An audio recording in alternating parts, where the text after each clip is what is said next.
in the previous classes we also have studied that what are the trends in the enthalpy change of lattice energy and hydration enthalpy. तो trend हमने ये पढ़ा था कि ये दोनों ही एंथैल्पीज डिपेंड करती हैं, डायरेक्टली प्रोपोर्शनल होती हैं टू द चार्जेस।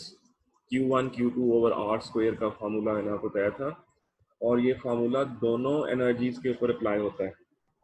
तो अगर ग्रेटर चार्ज होगा तो ग्रेटर लेटिस एनर्जी होगी, ग्रेटर ही हाइड्रेशन भी होगी।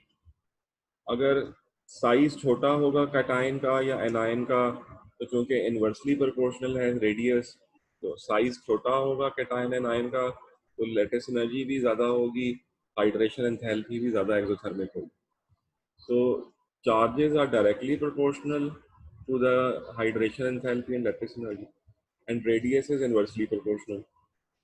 तो अब अगर मैंने आपसे कहा था कि we will study in the next class, we will study about the solubility of group 2 sulfates and hydroxides. So आज हम इस क्लास में ये स्टडी करने जा रहे हैं कि solubility of group 2 sulfates and solubility of group 2 hydroxides, उसमें क्या ट्रेंड है, वो ट्रेंड क्यों है, उसकी एक्सप्लेनेशन क्या है, वो आज हमने पढ़नी है। एएस लेवल में आपने चैप्टर नंबर 13 में ख्याल पढ़ा था, जिसमें ग्रुप 2 का टॉप प्रॉपर्टीज थी, और ग्रुप 2 में हमने ये पढ़ा था, मैं आपको रिमाइंड करवा रहा हूँ कि सल्फेट्स ऑफ ग्रुप 2 की सॉल्युबिलिटी डाउन द ग्रुप आते हुए डिक्रीज करती है। जिसका मतलब ये था कि मैग्नीशियम सल्फेट सॉल्युबल था, कैल्शियम सल्फेट भी कुछ हद तक सॉल्युबल था, स्पेरिंगली सॉल्युबल था या पार्शियली सॉल्युबल था, लेकिन स्ट्रॉन्शियम सल्फेट और बेरियम सल्फेट वाइट प्रेसिपिटेट की फॉर्म में डिसॉल्व हो जाता है, सेटल कर जाते हैं। और अगर स्ट्रॉन्शियम सल्फेट और बेरियम को भी कंपेयर करें तो comparatively strontium sulphate is more soluble and barium sulphate is even less soluble. मैंने आपसे पिछली क्लासेस में भी डिस्कशन की थी कि even a precipitate which can be seen with the eye, it still has some solubility and their solubilities are relative terms. So एक ज़्यादा soluble है, कम है। प्रेसिपिटेट नीचे आपको बैठा नज़र आ रहा है, लेकिन वो टेस्ट ट्यूब में वाइट सॉलिड पड़ा हुआ नज़र आ रहा है, लेकिन उसमें भी उनकी solubility में फ़र्क है, कुछ ना कुछ ज़्यादा या कम का फ़र्क रहता है। तो अब हमने ये देखना है कि ग्रुप 2 सल्फेट्स की solubility नीचे आते हुए कम क्यों होती है। ये 4 नंबर का सवाल आता है, describe and explain the solubility of group 2 sulphates, और ऐसा ही सवाल में यूं भी आ सकता है, describe and explain the solubility of group 2 hydroxides. तो अब हम जो है सॉल्युबिलिटी ऑफ ग्रुप 2 सल्फेट्स और हाइड्रोक्साइड्स को जो है वो पढ़ने जा रहे हैं, कोशिश कर रहे हैं। तो पहले हम सल्फेट्स को देखते हैं। तो सल्फेट्स में जब हम डाउन द ग्रुप आ रहे हैं तो हमने कहा सॉल्युबिलिटी डिक्रीज होती है, ऐसा क्यों है। तो आपके सामने ये दो बॉर्न हेबर साइकिल बने नजर आ रहे होंगे आपको। One of the graph is for calcium sulphate and the other is the graph for strontium sulphate. तो कैल्शियम सल्फेट में आप देख रहे हैं कि डेल्टा एच सोल्यूशन का एरो जो है वो ऊपर की तरफ है, मतलब ये एंडोथर्मिक है, लेकिन ये स्मॉल एंडोथर्मिक है, और स्मॉल एंडोथर्मिक होने की वजह से ये निस्बतन ज़्यादा सॉल्युबल है। जबकि स्ट्रॉन्शियम सल्फेट में आप देख रहे होंगे कि जो डेल्टा एच सोल्यूशन का एरो है ये भी ऊपर की तरफ ही है, लेकिन ये लार्ज एंडोथर्मिक है। कैल्शियम सल्फेट स्मॉल था, और हमने पढ़ा था कि स्मॉल वाला जो है वो सॉल्युबल होता है, तो ये जो है ये सॉल्युबल है, लेकिन कंप्लीटली सॉल्युबल नहीं है। हमने भी बात की कि ये स्पेरिंगली सॉल्युबल है, लेकिन स्ट्रॉन्शियम सल्फेट के लिए डेल्टा एच सोल्यूशन इतनी बड़ी हो जाती है कि ये प्रेसिपिटेट बनाते हैं। तो अब अगर आप दोनों ग्राफ्स में देखें तो delta H lattice for calcium sulphate ये काफ़ी बड़ी है, लेकिन हाइड्रेशन एंथैल्पी भी काफ़ी बड़ी है। बट डेल्टा एच लैटिस जो है वो सोल्यूशन हाइड्रेशन से ज़्यादा है, it is more exothermic this is more and this is less, इसलिए डेल्टा ए सोल्यूशन जो है वो पॉजिटिव साइन में आ रही है। अगर लैटिस एंथैल्पी जो है वो लेस होती और हाइड्रेशन एंथैल्पी जो है वो मोर होती, तो फिर आपकी डेल्टा ए सोल्यूशन का साइन नेगेटिव आता। ऐसा होता है मैग्नीशियम सल्फेट के लिए। MgSO4 में अगर हम ग्राफ ड्रॉ करें तो वो बिल्कुल ऐसा ही होगा कि उसमें लेटिस एनर्जी की ग्राफ जो है वो छोटा बनेगा। और मैं बल्कि आपको यहाँ साइड पे ड्रॉ भी करके दिखाता हूँ। अगर आपके पास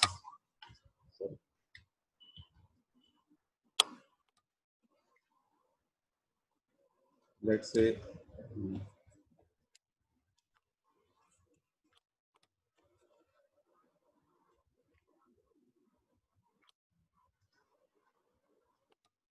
ये आपके पास आयंस की लेटिस एनर्जी, आयंस की एंथैल्पी है, एनर्जी है। ये मैं लाइन ड्रॉ कर रहा हूँ जी, lattice energy for your ions, और हाइड्रेशन एंथैल्पी के लिए ये लाइन जा रही है नीचे को। तो अब आप अगर आप देखेंगे ये लाइन यहाँ पर और ये लाइन यहाँ पर, मैं ग्राफ पूरा करके तो आपको दिखाता हूँ। मैं इसको लेबल कर देता हूँ। ऊपर आपके पास यहाँ पर मैग्नीशियम आयंस था Mg+2 और साथ था sulphate ion SO4-2।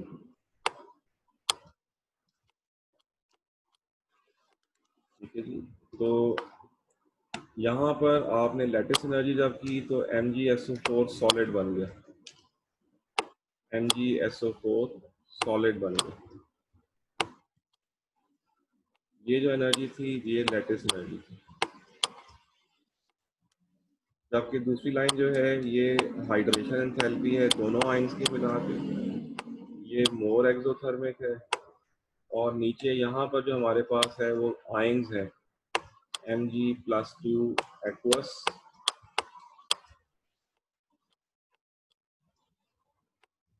Aqueous ions, और सल्फेट भी एक्वस आयंस।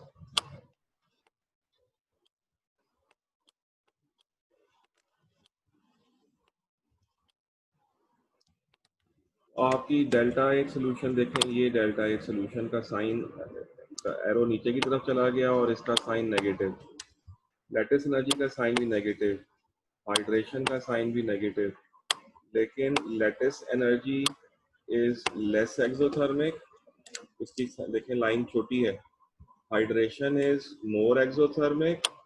जब ऐसा किया तो डेल्टा ए सोल्यूशन का देखें एरो भी नीचे की तरफ चला गया, और एरो नीचे के जाने का मतलब है एंथैल्पी चेंज ऑफ सोल्यूशन उसकी क्या बन गई है, नेगेटिव। तो डेल्टा एच सोल्यूशन नेगेटिव होना क्या साइन करता है कि magnesium sulphate is fully soluble. उसके बाद जब आप कैल्शियम सल्फेट की तरफ जा रहे हैं, दूसरा ग्राफ आप देख रहे हैं यहाँ पर, तो कैल्शियम सल्फेट में लेटिस एनर्जी जो है वो बड़ी लाइन शो हो रही है, इसका मतलब है ये ज्यादा एक्सोथर्मिक है। हाइड्रेशन जो है उसकी लाइन छोटी हो गई है, इसका मतलब है ये लेस एक्सोथर्मिक है, जिसकी वजह से डेल्टा एच सोल्यूशन का एरो ऊपर चला गया है।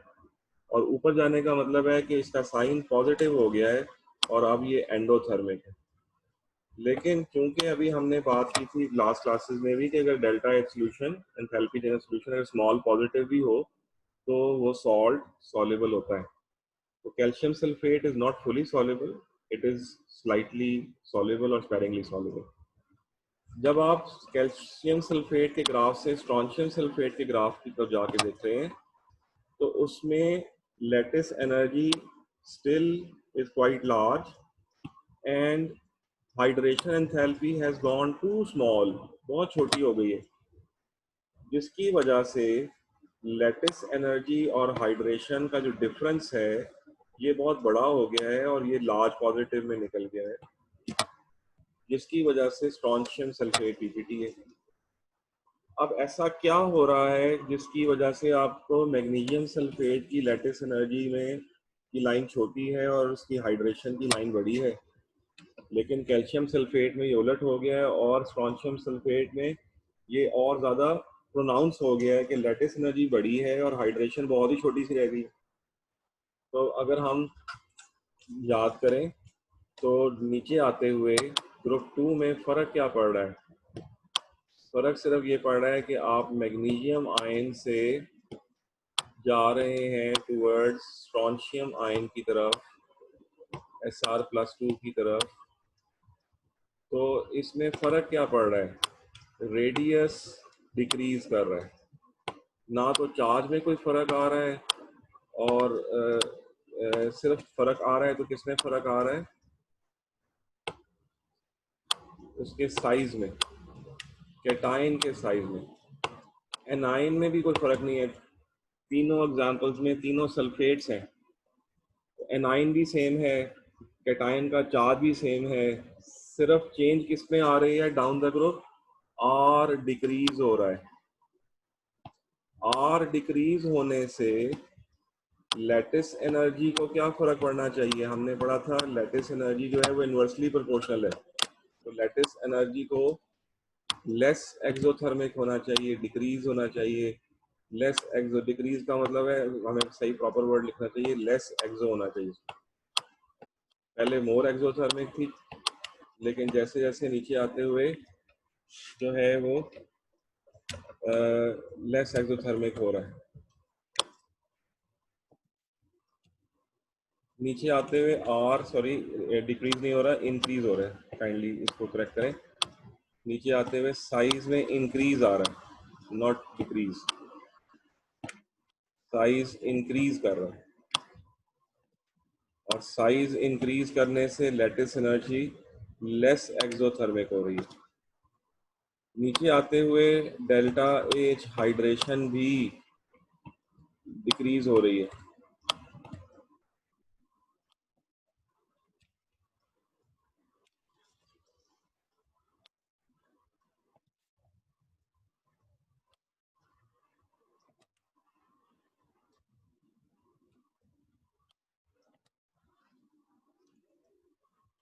नीचे आते हुए डेल्टा एच हाइड्रेशन भी डिक्रीज का मतलब है लेस एक्सोथर्मिक हो रही है।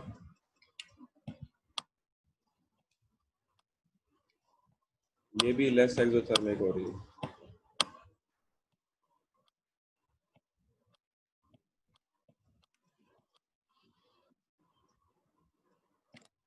लेकिन दोनों ही अगर डिक्रीज हो रही हैं तो फिर तो ग्राफ जैसा एंथैल्पी चेंज ऑफ सोल्यूशन के लिए था वैसा ही कैल्शियम का भी होना चाहिए था और स्ट्रॉन्शियम का भी होना चाहिए था। तो एक नंबर आपको मिलेगा जब आप कहेंगे जी एंथैल्पी चेंज ऑफ सोल्यूशन जो है वो डाउन द ग्रुप आते हुए एक्सोथर्मिक से एंडो की तरफ चली जाती है, पॉजिटिव की तरफ चली जाती है। एक नंबर इसका मिलेगा। दूसरा नंबर ये मिलेगा कि जी नीचे आते हुए एक्सो से एंडो में सोल्यूशन चेंज होती है तो सॉल्युबिलिटी डिक्रीज कर जाती है, सोल्यूशन से प्रेसिपिटेट में चला जाते हैं।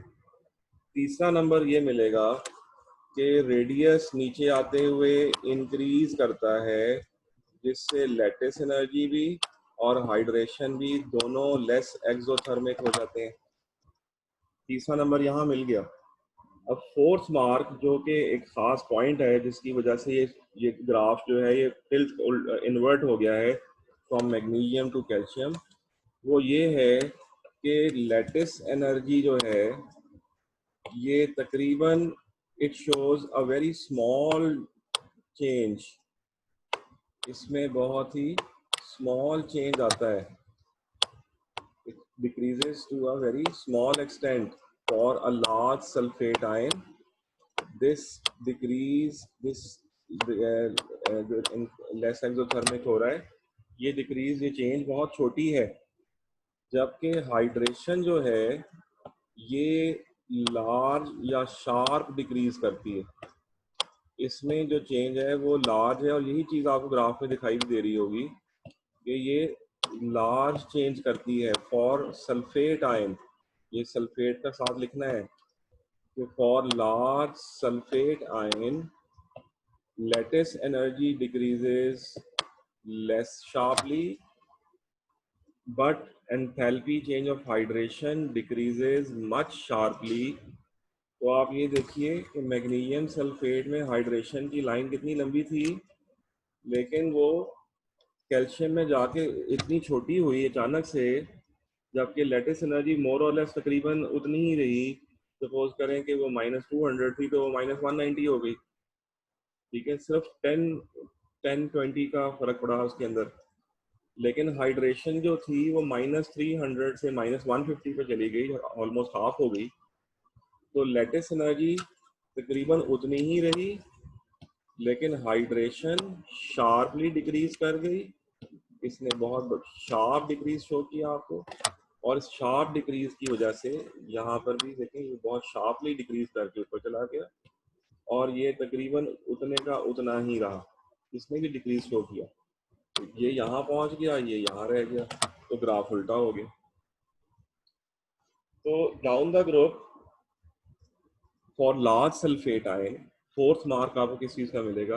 For large sulphate ion lattice energy भी डिक्रीज तो करती है, हाइड्रेशन भी डिक्रीज करती है, क्योंकि रेडियस बड़ा हो रहा है, और रेडियस बड़ा होने से ये दोनों ही उसके इन्वर्सली प्रोपोर्शनल है, तो दोनों डिक्रीज करनी चाहिए, दोनों डिक्रीज कर रही हैं। हम ये नहीं कह रहे कि कोई डिक्रीज नहीं कर रहा, कोई डिविएशन हो रही है। डिविएशन सिर्फ इतनी है, जो कि फोर्थ मार्क में जाके आप लिखेंगे कि for large sulphate ion lattice energy shows a small change, it becomes it shows a very small decrease in its lattice energy, whereas hydration जो है it shows a large change, it decreases much more sharply। इसकी lattice energy जो है वो बहुत तेजी से decrease करती है। तो उसकी वजह से क्या होता है कि जो एंथैल्पी ऑफ सॉल्यूशन का साइन मैग्नीशियम सल्फेट के लिए नेगेटिव था और उसका एरो डाउनवर्ड था, वो कैल्शियम सल्फेट के लिए पलटा खा गया, और वो अपवर्ड की तरफ एरो चला गया, और इसका साइन पॉजिटिव हो गया। और कैल्शियम से जब आप स्ट्रॉन्शियम में जा रहे हैं तो लेटिस एनर्जी की तो तकरीबन उतनी की उतनी ही है। ठीक है जी, लेकिन हाइड्रेशन एंथैल्पी फर्दर डिक्रीज कर गई और छोटी हो गई, मच मोर शार्पली, जिसकी वजह से आपको जो है वो ये वैल्यूज में फर्क नजर आएगा। तो अब ये 4 नंबर है, मैं फिर सारे को रिपीट कर रहा हूँ। Down the group solubility of group 2 sulfates decreases। तो ये ट्रेंड है, डिक्रीज करता है, यानी कि magnesium sulphate is soluble, calcium sulphate is partially soluble, strontium sulphate and barium sulphate are precipitates insoluble. तो भाई ऐसा क्या हो रहा है, आगे एक्सप्लेन करना होगा, 3 नंबर आगे और होंगे एक्सप्लेनेशन के। उसमें से दूसरा नंबर आपको क्या मिलेगा? Down the group enthalpy change of solution changes from negative to positive to further large positive, या यूं भी कह सकते हैं down the group enthalpy in solution changes from exothermic to small endothermic to large endothermic, या यूं भी कह सकते हैं from negative to large positive. दूसरा नंबर मिल गया। तीसरा नंबर मिलेगा जो अभी हमने यहाँ साइड पर लिखा हुआ है कि डाउन द ग्रुप मैग्नीशियम से स्ट्रॉन्शियम की तरफ आते हुए रेडियस इंक्रीज करता है। आयनिक रेडियस इंक्रीज करने से लेटिस एनर्जी भी डिक्रीज करती है, हाइड्रेशन भी डिक्रीज करती है। ये तीसरा नंबर मिल गया। Fourth mark, for large sulphate ion, for large sulphate ion lattice energy shows a very small change, whereas hydration enthalpy shows a very large change down the group too। तो magnesium से calcium में आते हुए lattice energy तो तकरीबन magnesium और calcium ion की same थी, तकरीबन सेम थी, मतलब कोई 10-15-20 किलो जूल्स का फर्क पड़ सकता है, -200 से -180 या -190। लेकिन हाइड्रेशन एंथैल्पी जो है वो हाफ से हाफ होती चली जाती है, it shows a very sharp decrease. तो मैग्नीशियम सल्फेट में अगर मैं सपोज ऐसे कर रहा हूँ कि अगर ये वैल्यू जो थी ये -200 थी, एक्चुअल नहीं है, मैं सपोज कर रहा हूँ, और इसकी हाइड्रेशन वैल्यू जो थी वो माइनस जो थी वो 220 थी, तो आपको पता है इसका साइन पॉजिटिव हो जाएगा जब आप वैल्यूज को साइकिल में ड्रॉ करेंगे। तो इस डेल्टा ए सोल्यूशन का जो एरो है डाउनवर्ड है और इसकी वैल्यू -20 आएगी। अब सपोज कर रहे हैं इसी ट्रेंड को देखते हुए कि फॉर कैल्शियम आयन जो लेटिस एनर्जी है वो डिक्रीज की मैंने -200 से -180 कर दी, लेकिन हाइड्रेशन -220 से उसको शार्प चेंज लाते हुए मैं इसको ले गया हूँ -170। तो आप देखें कि लेटिस एनर्जी मैंने सिर्फ 20 किलो जूल्स को में चेंज दी है, जबकि हाइड्रेशन में मैंने 50 किलो जूल्स की चेंज की है। तो कौन ज़्यादा शार्पली डिक्रीज हो गया? हाइड्रेशन। और अब अगर आप इसको अगर फार्मूले में वैल्यूज पुट करेंगे तो ये -180 से +180 जब जाएगा और -170, तो ये वैल्यू आपके पास +10 आ जाएगी। ये मैं सारी सपोज कर रहा हूँ, एक्चुअल वैल्यू पेपर में दी गई है। तो ये +10 आ गई। +10 का मतलब एरो ऊपर चला गया और इसकी इंथैल्पी ऑफ सॉल्यूशन पॉजिटिव हो गई और ये कम सॉल्युबल हो गया। अब अगर आप स्ट्रॉन्शियम में आ रहे हैं तो भी लेटिस एनर्जी डिक्रीज हो रही है, लेकिन -180 से लेट से ये डिक्रीज होकर चली गई है जी -150। लेकिन हाइड्रेशन एंथैल्पी हमने कहा है बहुत तेज़ी से डिक्रीज होती है, तो ये -170 से डिक्रीज होकर आ गई -100 पे। तो अब देखिए ये माइनस से इसने प्लस होना है लेटिस में, क्योंकि माइनस लेटिस एनर्जी में फार्मूला मल्टीप्लाई होता है। तो अब की बार जो ये सपोज वैल्यू से इसकी वैल्यू आएगी वो +50 आ जाएगी, which is very large endothermic, जिसकी वजह से स्ट्रॉन्शियम सल्फेट डिवॉल्व भी नहीं होगा। तो ये वजह है कि देखिए -20 से ये +10 पे मैं सपोज वैल्यू से करके ले गया हूँ आपको, +10 पे गए और फिर +10 से +50 पे चले गए आप। तो क्या चेंज देखा आपने एंथैल्पी चेंज सोल्यूशन में कि वो नेगेटिव से लार्ज पॉजिटिव पे गया। और इसके पीछे वजह क्या थी? लेटिस एनर्जी भी डिक्रीज हो रही थी, हाइड्रेशन भी डिक्रीज हो रही थी, बट हाइड्रेशन में जो चेंज है, जो उसकी लेस एक्सोथर्मिक होने की जो चेंज है वो बहुत शार्प है for a large sulphate ion. लेकिन लेटिस एनर्जी में जो डिक्रीज है वो बहुत ही स्मॉल क्वांटिटी में चेंज आ रही है, मोर और लेस कांस्टेंट चल रहा है। तो इस तरह से ये ग्रुप 2 सल्फेट्स की सॉल्युबिलिटी एक्सप्लेन होती है।